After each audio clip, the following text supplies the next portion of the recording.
"Ada apa, Mas Aji?" Tanyaku sedikit heran ketika seorang pria muda berdiri di depan pintu dan mengucapkan salam. Pria muda tersebut terlihat sedikit kaget. Sepertinya ia tak menduga kalau saya sudah mengetahui namanya. Dia adalah Mas Aji.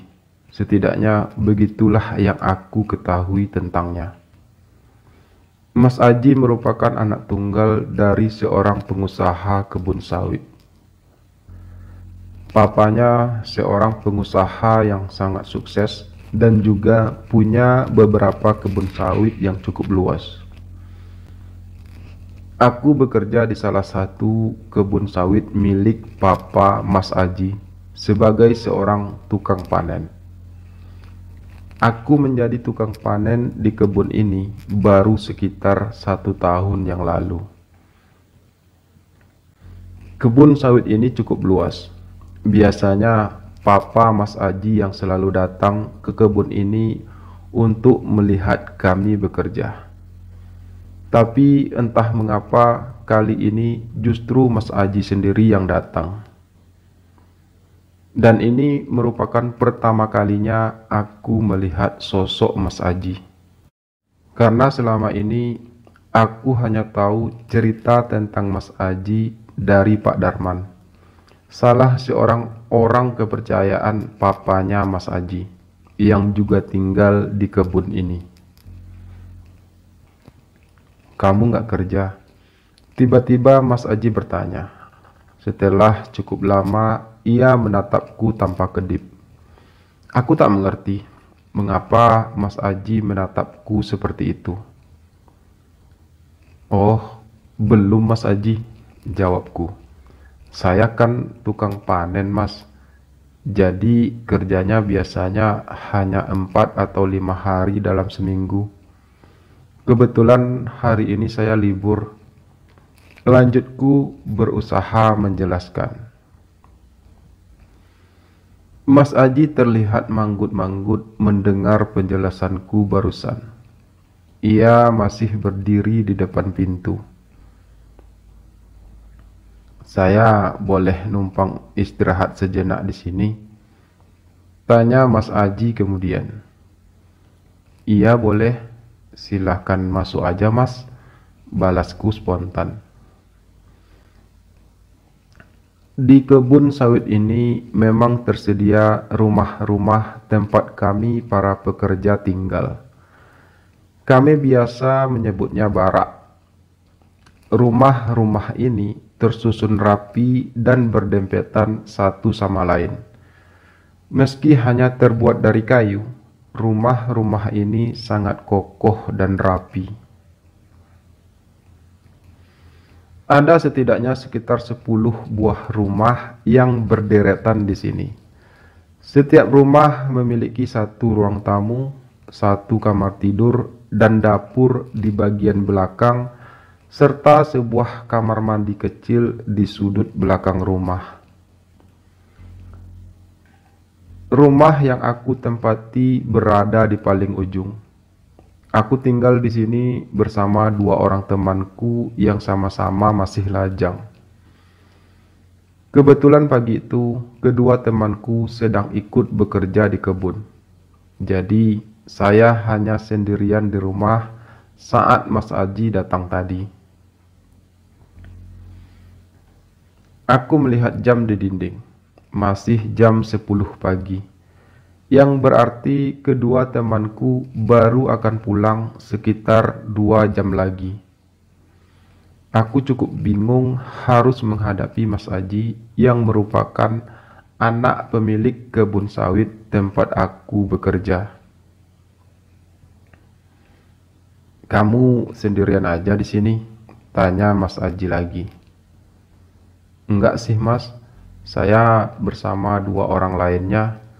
Tapi sekarang mereka lagi kerja di kebun," jawabku. "Perumahan emang sunyi seperti ini ya?" Mas Aji bertanya lagi, sambil ia melangkah masuk. "Iya Mas, soalnya kalau jam segini Anak-anak pada sekolah semua, bapak-bapaknya di kebun, dan para ibu-ibu biasanya ke pasar atau ikut ke kebun. Jelasku cukup panjang. Istirahat di kamar aja, Mas Aji. Aku berujar lagi karena melihat Mas Aji hanya berdiri di ruang tengah. Mas Aji pun segera masuk ke kamar. Di dalam kamar tersebut memang tidak ada ranjang. Hanya terdapat 2 buah kasur untuk tempat kami tidur. Maaf ya Mas Aji, kamarnya berantakan. Maklum, kami bertiga tinggal di sini, belum ada yang berkeluarga, jadi masih lajang semua, sehingga rumah beserta isinya agak berserakan. Aku berujar, karena merasa kurang nyaman melihat keadaan kamar yang berantakan. Oh, gak apa-apa, saya hanya mau tiduran sebentar kok, balas Mas Aji sambil ia langsung duduk di atas kasur. Mas, mau saya ambilkan minum? Tanyaku lagi, karena melihat Mas Aji agak sedikit kelelahan. Oh, nggak usah, balas Mas Aji cepat. Oh ya, nama kamu siapa? Tanyanya melanjutkan. Saya Arlan, Mas. Saya udah hampir setahun bekerja jadi tukang panen di sini. Jawabku lugas. Kamu jangan berdiri aja. Kamu duduk di sini ya, temani saya ngobrol. Ucap Mas Aji selanjutnya. Saya pun dengan sedikit ragu mencoba melangkah masuk. Namun sebelum saya masuk, tiba-tiba Mas Aji meminta saya untuk menutup dan mengunci pintu kamar.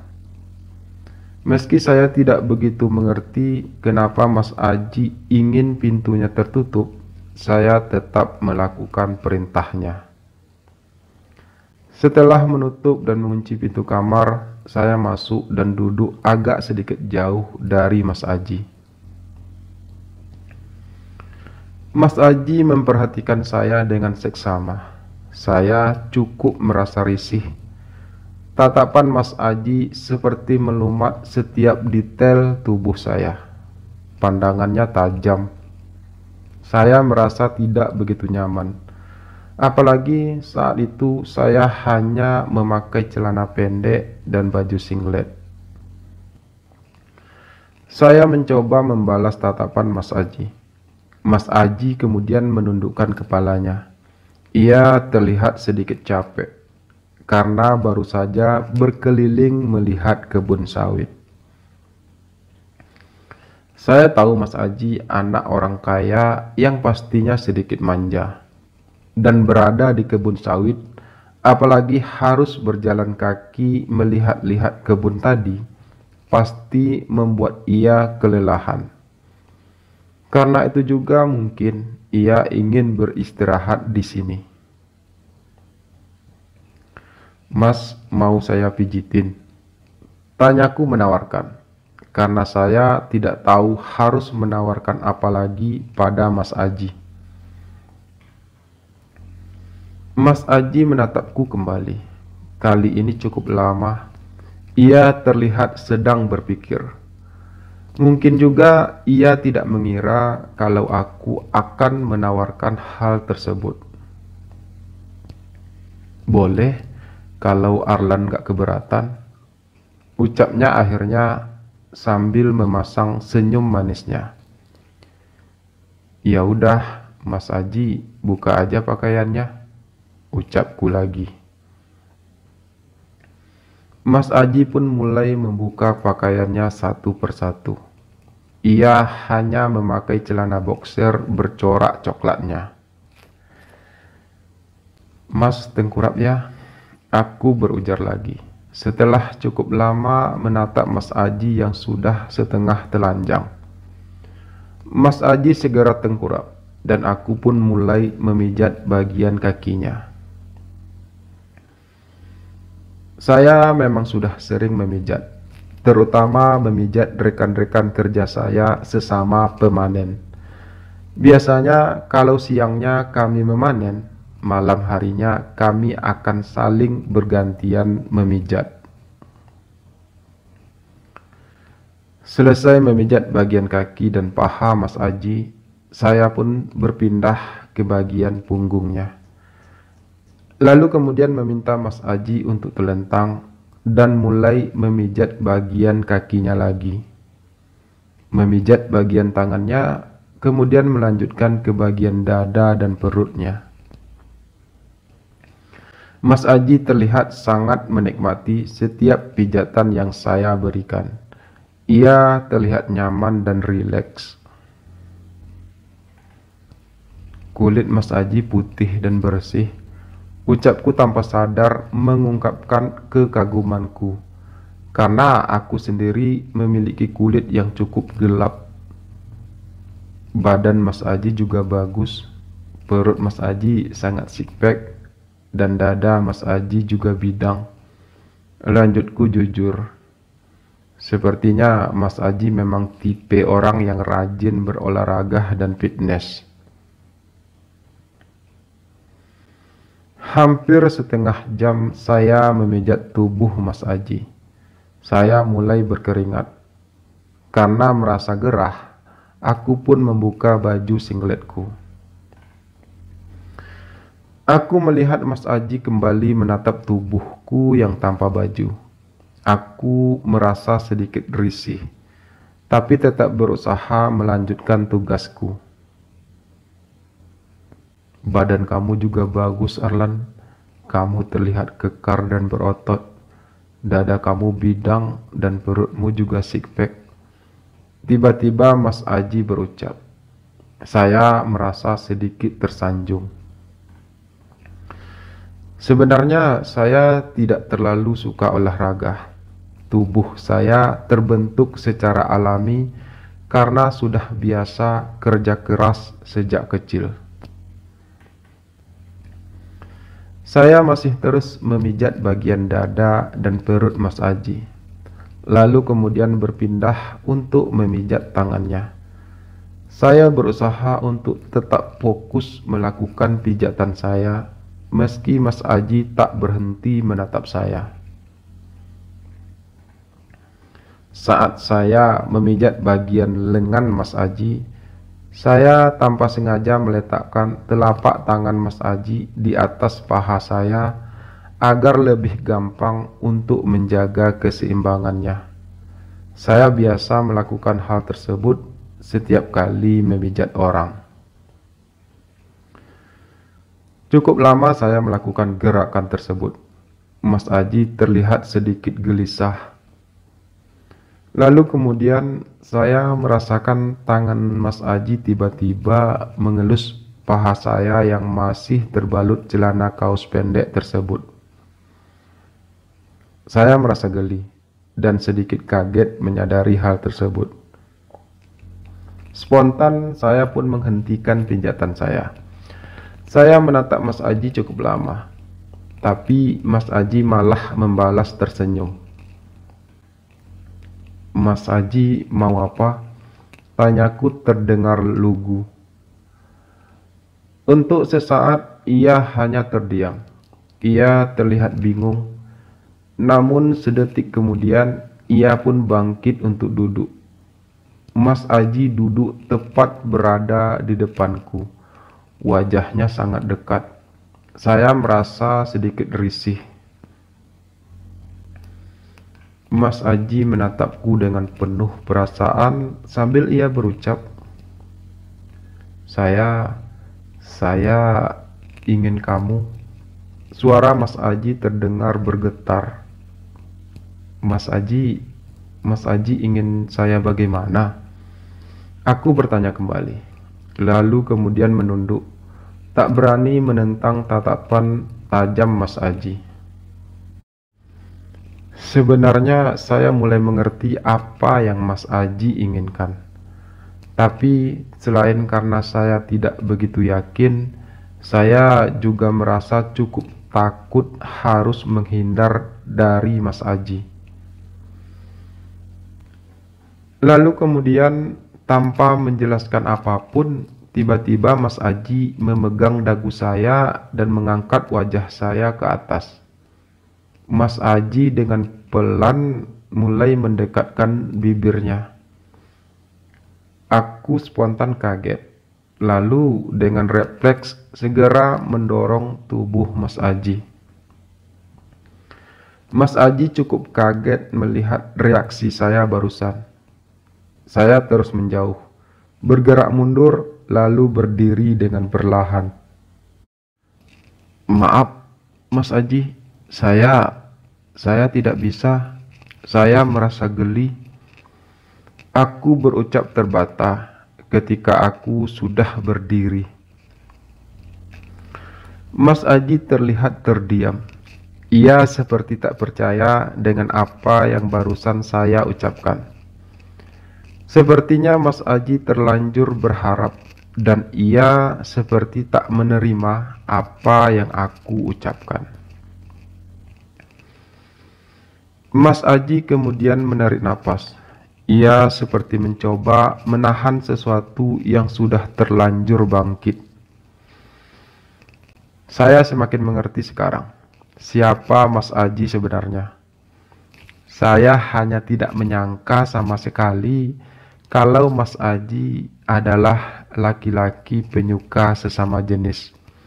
Padahal secara fisik ia terlihat macho. Tiba-tiba saya merasa menyesal telah menawarkan Mas Aji untuk pijat. Mungkin saja ia salah mengartikan tawaran saya tersebut.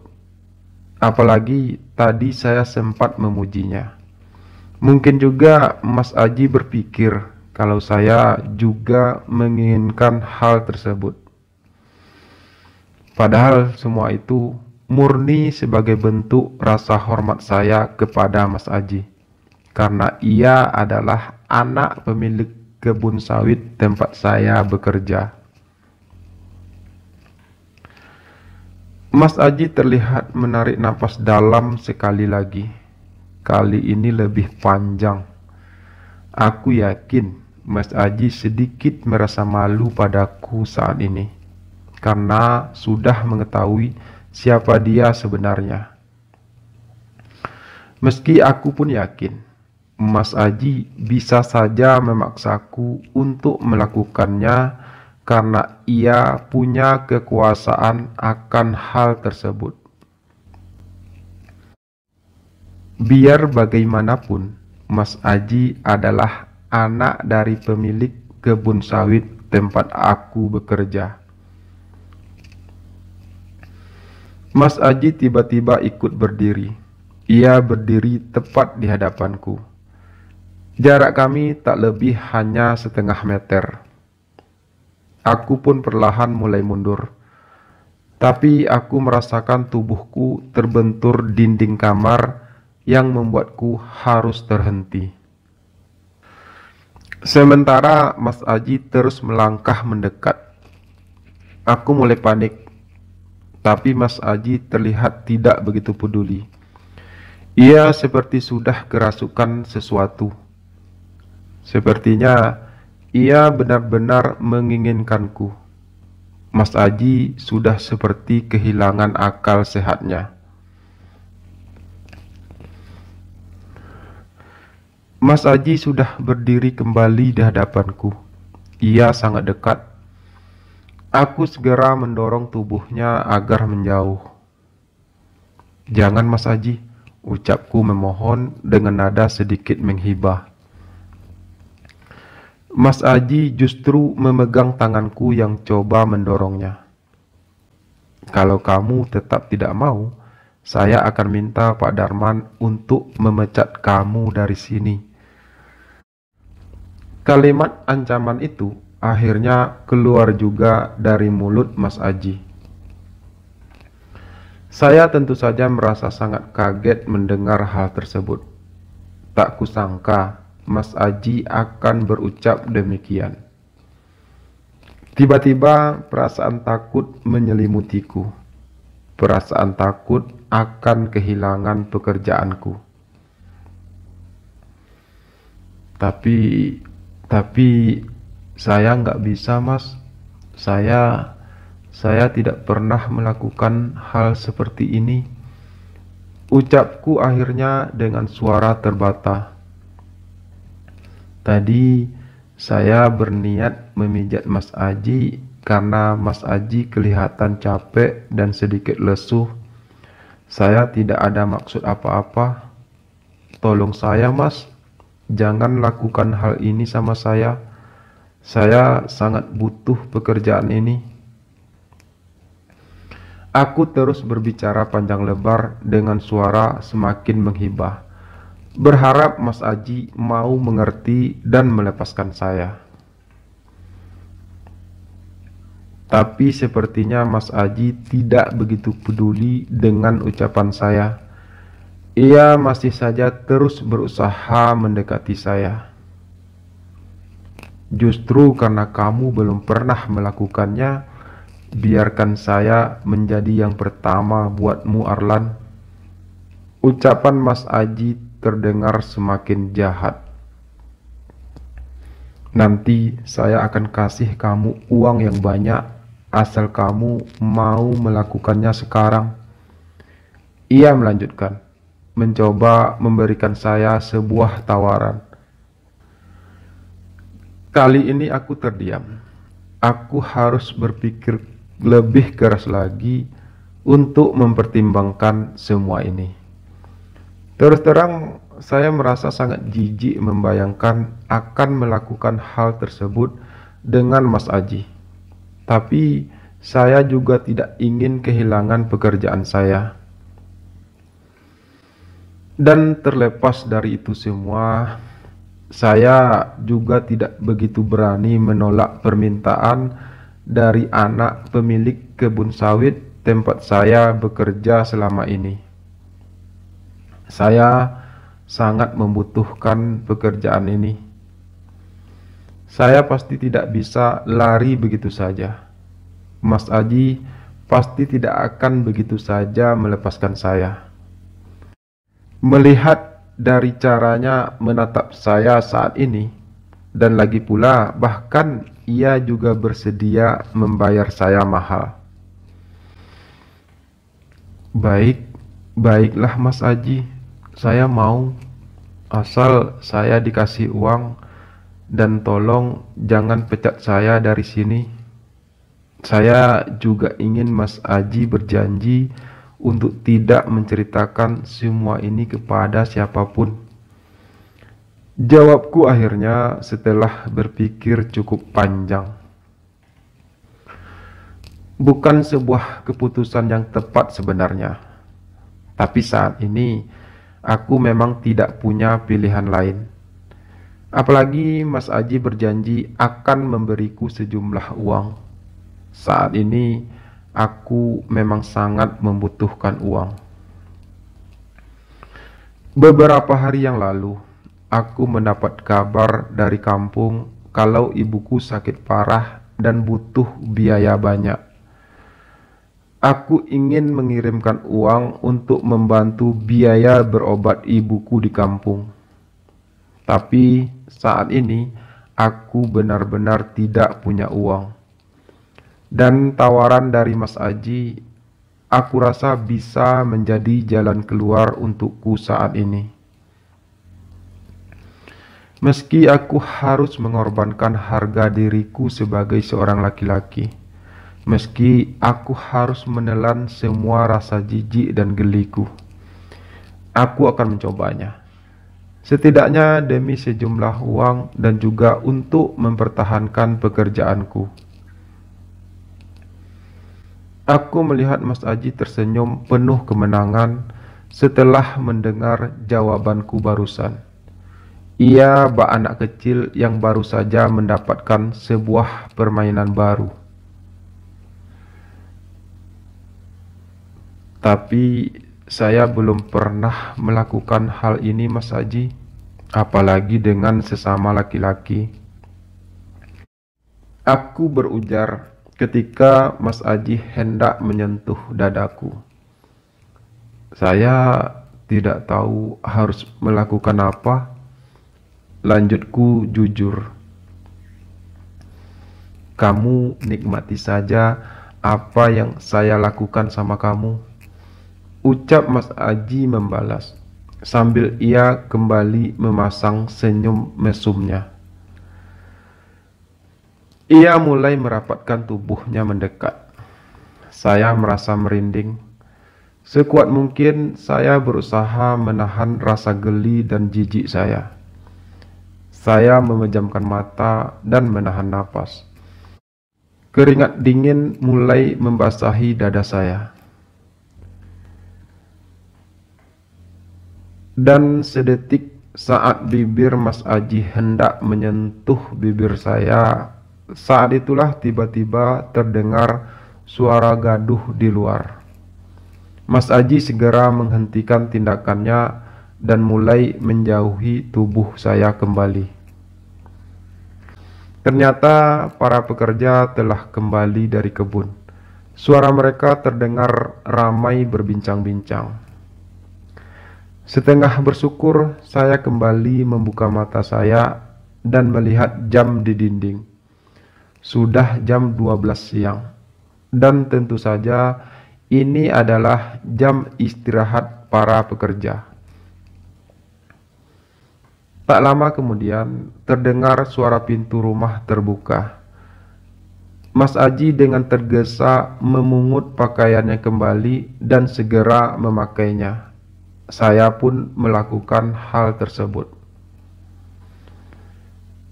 Mas Aji meminta saya untuk membuka pintu kamar, lalu ia berbaring di kasur dan berpura-pura tertidur. Tapi sebelumnya ia sempat berucap, "Ini belum berakhir, Lan." Suaranya lirih. Aku hanya terdiam. Berbagai perasaan mulai berkecamuk di benakku. Kali ini aku mungkin lolos dari memenuhi keinginan Mas Aji. Tapi sepertinya hal ini justru membuat Mas Aji semakin penasaran. Aku yakin setelah ini Mas Aji pasti akan mencari waktu yang tepat untuk bisa memenuhi hasratnya denganku. Aku menarik nafas dalam dan ikut berpura-pura tertidur. Saat kedua temanku hendak masuk kamar, mereka mundur kembali karena melihat Mas Aji yang sedang tertidur di dalam kamar kami. Sebagian hatiku memang merasa cukup bersyukur siang itu, karena aku telah selamat dari keinginan bejat Mas Aji. Namun sebagian hatiku yang lain juga merasa kecewa, karena dengan begitu aku tetap tidak bisa mengirimkan uang untuk membantu biaya berobat ibuku di kampung.